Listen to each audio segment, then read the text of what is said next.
You notice things about yourself that other people don't even notice about themselves. The tone shift in your own voice. The half-second pause before you answer. The way your smile feels different when it's real and when it's not. And sometimes you wish you didn't see it all so clearly. Because once you see it, you can't unsee it. Right now, even as you're listening, you're aware of how you're sitting, aware of your breathing, aware of the thoughts commenting on this video while you're trying to focus on it. It's like there's you, and then there's the observer of you. And that observer never really sleeps. You replay moments other people forget within minutes. That tiny shift in someone's expression. The word they chose instead of another word. The way the room felt for half a second when you said something slightly wrong. Most people move on. You zoom in. You slow it down. You analyze the frame like it's a scene in a movie only you're watching. And at night, it gets louder. The house is quiet. The lights are off. But your mind turns on the spotlight. You revisit conversations from 3 years ago. You rehear your own laugh and wonder if it sounded forced. You question whether you were too much or not enough. It's exhausting. But it's also strangely precise. You can sense your own mood shifts before they fully form. You know when you're about to withdraw. You know when you're about to get attached. You can feel the early tremors of disappointment before the earthquake hits. That level of awareness is sharp, almost surgical. You dissect your reactions in real time. Why did I feel jealous just now? Why did that comment bother me? Why am I thinking about this again? There's always a why, and sometimes it feels like you're both the question and the interrogation room.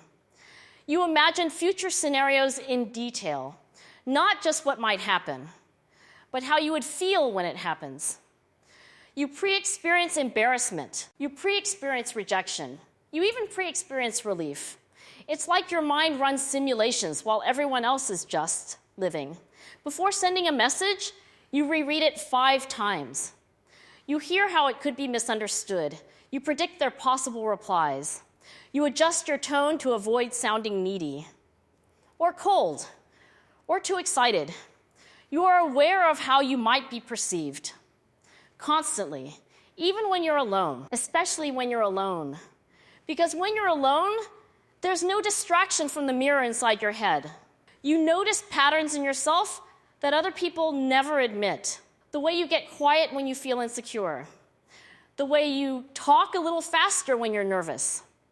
The way you pretend not to care about something you deeply care about. And you catch yourself doing it. Mid-action. It's like you're watching your own defense mechanisms unfold in real time. Sometimes that makes you feel mature. Other times it makes you feel trapped. Because if you can see the pattern, why can't you just stop it? That question lingers. You are aware of your flaws in high definition, not blurry, not softened, high definition. You know when you're being too sensitive. You know when you're overanalyzing. You know when your fear is louder than reality. And knowing doesn't always quiet it. That's the frustrating part. People think awareness equals control. But for you, awareness often just means witnessing. Witnessing your own mind spiral. Witnessing your own heart attach too quickly. Witnessing yourself build walls and then feel lonely behind them. It's like being awake inside a dream you can't fully change. You replay the past not because you enjoy it, but because you want to understand it. If you can just decode it, if you can just find the exact moment things shifted, maybe you'll feel safer next time. So you study yourself, your reactions, your triggers, your soft spots. You become fluent in your own insecurities. You know exactly which memories still sting, exactly which words can ruin your mood, exactly which type of silence from someone feels dangerous. You don't just feel emotions, you analyze them while feeling them. You'll be sad, And at the same time think, this sadness feels familiar. You'll be excited and immediately think, don't get too attached, it's layered. Emotion on the surface, commentary underneath. And sometimes that commentary is kind. Sometimes it's brutal. You hold yourself accountable for things no one else noticed. You apologize in your head for thoughts you didn't even act on. You measure your own intentions. You question your motives. Did I say that to help or to be liked? Am I doing this because I care or because I'm afraid of losing them? That level of honesty with yourself can feel heavy, but it's real. You see the gray areas in your own personality. You know you're capable of love. You also know you're capable of insecurity. You know you're kind. You also know you can withdraw when hurt. You don't see yourself as a simple character. You see the contradictions. And that awareness makes you careful. Careful with words, careful with promises, careful with your own heart. But it also makes you tired because there's no off switch. Even during happy moments, part of you is observing. Is this going to last? Am I fully present right now? Will I regret this later? It's hard to fully relax when you're always scanning yourself, scanning others, scanning the future. And yet, this awareness is also why you love deeply. Because you notice subtle shifts. You sense when someone is slightly off. You pick up on unsaid emotions. You remember the small details. You know when someone is pretending they're okay. Because you know what that feels like from the inside. Your awareness makes you gentle. It makes you cautious with people's vulnerabilities. You understand that behind every reaction, there's usually a story. Behind every sharp tone, there's often fear. You know this because you've traced your own sharp tones back to their source. You've followed your own jealousy back to insecurity. You've followed your own silence back to hurt. You've mapped yourself. And sometimes you get lost in that map. Late at night, when everyone else is asleep, you feel the full weight of being this aware.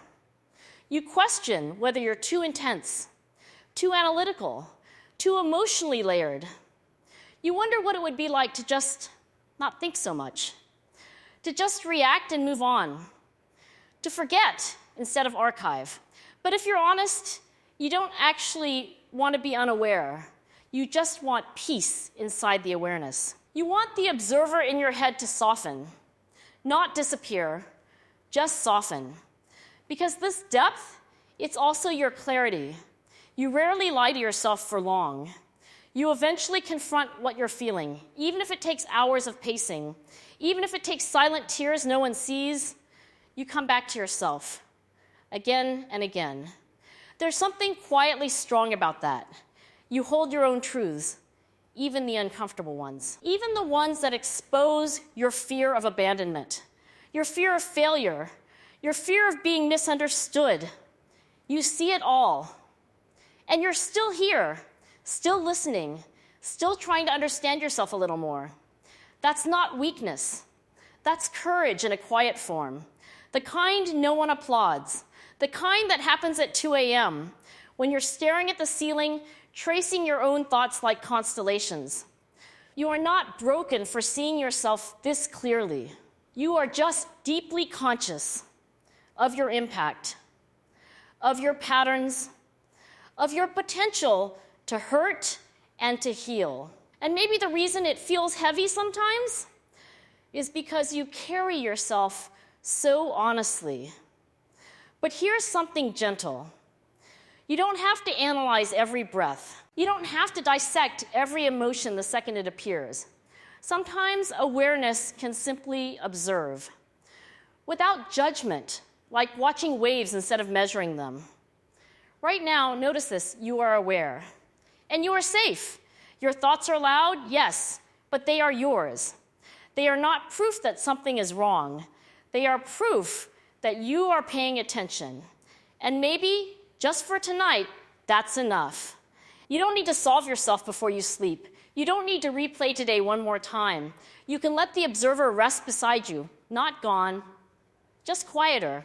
Because being this self-aware doesn't mean you're meant to suffer inside your own mind.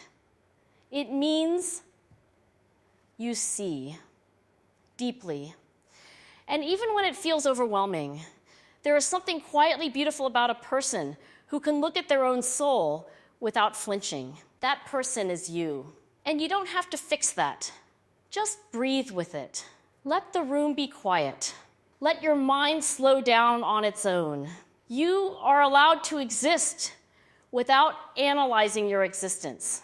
And maybe that realization is enough for tonight.